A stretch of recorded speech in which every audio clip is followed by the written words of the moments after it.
dengan tag operational capabilities yang asset management. Contoh pertamanya adalah inventory. Contoh kontrol pertama adalah inventory of information and other associated asset. Kontrolnya pencatatan informasi dan aset lain yang terkait, termasuk pemilik harus dikembangkan dan dipelihara. Jadi aset ini punya siapa, terus kemudian maintenance-nya seperti apa, itu semuanya ter-inventory gitu. Tujuannya untuk mengidentifikasi informasi dan aset lain yang terkait milik organisasi dengan tujuan menjaga keamanan informasi dan menetapkan kepemilikan yang tepat gitu. Ini terkait dengan risk owner-nya sebenarnya. Risk owner. Jadi misalkan perangkat, kalau perangkat end user seperti laptop, HP yang dia punya perusahaan, itu dia menyimpan dokumen rahasia, menyimpan informasi-informasi yang sifatnya sensitif, itu juga harus diinventory gitu. Next. Terus nomor 10, acceptable use of information and other associated assets. Jadi kontrol ini untuk penggunaan wajar dari prosedur penanganan informasi dan aset lain yang terkait harus diidentifikasi, didokumentasikan, dan diimplementasikan untuk memastikan informasi dan aset lain yang terkait dilindungi, digunakan, dan ditangani dengan layak. Jadi informasi-informasi yang dikelola oleh si organisasi atau instansi itu, ketika itu keluar, maka itu harus ada kontrolnya gitu. Misalkan kayak tadi, mungkin contoh paling gampang ini. Jadi kita mau audit tadi PT Sukses gitu. PT Sukses kita minta dokumennya dong, dokumen data dukungnya terkait persyaratan SMS yang mandatori tadi kebijakan. Nah, akhirnya dia ngirim dokumen itu kan. Nah, dokumen itu kan sebenarnya adalah informasi yang keluar. Itu adalah kebijakan yang dibuat sama perusahaan PT Sukses untuk digunakan sama auditor untuk mengecek kesesuaian. Terus akhirnya kalau tadi nggak ada ya. Kalau biasanya itu dokumen-dokumen yang seperti itu juga sifatnya konfidensial. Jadi kalau misalkan saya nih pernah di sebuah perusahaan melakukan assessment aja, melakukan assessment, Pak saya mau ini terus minta dokumen ini. Nah maka sana buat Pak boleh dokumen ini nanti saya berikan, tetapi dengan NDA. Itu adalah salah satu bentuk kontrol, acceptable use of information. Return of asset. Nah ini kontrol ini pegawai dan pihak lain yang tertarik sewajarnya mengembalikan seluruh aset milik organisasi yang dimiliki ketika terdapat perubahan atau pemberhentian pekerjaan, kontrak, atau persetujuan. Jadi ada, nah ini kebijakan ini biasanya nggak tertuang di SMKI, tapi dia kebijakan ini biasanya dibuat sama tim tadi ya, SDM ya, di bagian SDM. Jadi pengembalian seluruh aset ketika pegawai itu berhenti gitu. Itu contohnya. Nah, itu didukung juga dengan peraturan SMKI biasanya. SMKI juga nanti men-state berdasarkan peraturan dari bagian kepegawaian, maka pengembalian hak akses dilakukan setelah pengembalian aset karyawan dilakukan apabila karyawan itu berhenti. Nah, ini guideline-nya. Yang pertama, identifikasi aset informasi dapat dilakukan dengan menggunakan beberapa metode: inventarisasi aset, analisis kebutuhan bisnis, dan survei penggunaan. Terus inventarisasi aset adalah metode yang paling umum digunakan untuk mengidentifikasi aset informasi. Inventarisasi aset ini dapat dilakukan dengan mengumpulkan informasi tentang aset informasi seperti nama, deskripsi, lokasi, dan pemilik. Kayak laptop tadi ya, digunakan oleh Pak Krisna. Dia berada di bagian pusat data gitu. Itu nanti masa penggunaan laptop ini dari bulan Januari 2023 sampai Januari 2024 gitu. Itu ada ini metode-metode yang bisa digunakan. Selain itu ada analisis kebutuhan bisnis dan survei.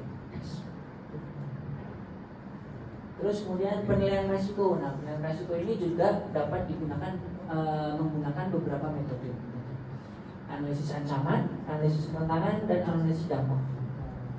Kita bisa mengukur risiko ini tinggi, rendah, atau sedang. Itu dengan melihat analisis yang ini tadi berdasarkan metode-metode yang ada untuk mengidentifikasinya.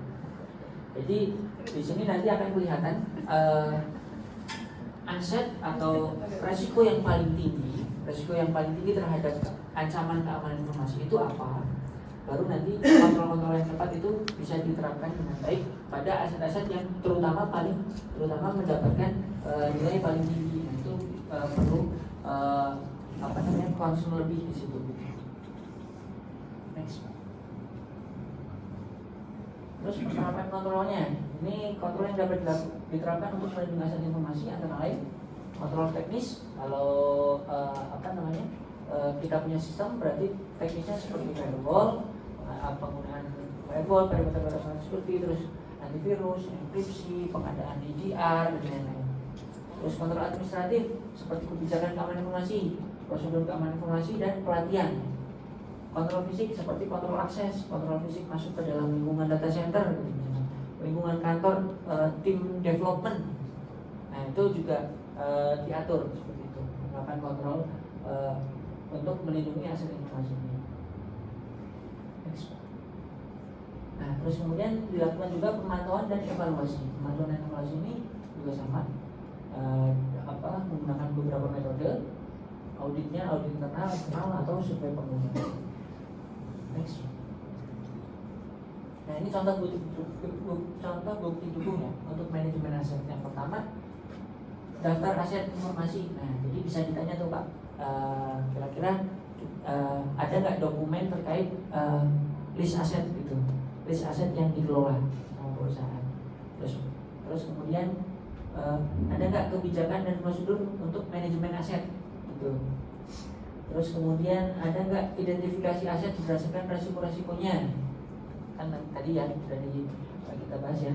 Terus kemudian pengelolaan pemilik aset. Nah tadi apakah aset ini dipakai oleh siapa, terus kemudian sampai kapan dipakainya, itu ada nggak? Itu bisa kita tanya. Terus pembaruan inventaris aset. Nah apabila ada pembaruan, bagaimana prosedurnya? Misalkan harus ditarik dulu, terus kemudian diberikan yang baru, atau langsung diberikan yang baru. Nah yang lama nih gimana? Nah, itu apa? Ada prosedurnya enggak? Terus klasifikasi aset juga sama. Kontrol akses. Terus ada pemantauan dan audit. Nah, ini catatan misalkan yang tadi kalau kita ngomongnya ke perangkat-perangkat yang ada di data center gitu misalkan, server-server itu kita bisa nggak pantau log-lognya gitu, log sistemnya, terus kemudian log transaksinya, log transaksi ini, terus kemudian perlindungan fisik terhadap aset-aset yang ada, terus bukti inspeksi keamanan aset. Ini kalau sudah pernah diperiksa, maka itu ada nggak bukti-buktinya, sudah pernah dilakukan pemeriksaan gitu. Itu kita bisa mintakan nanti kalau misalkan kita konsumsi.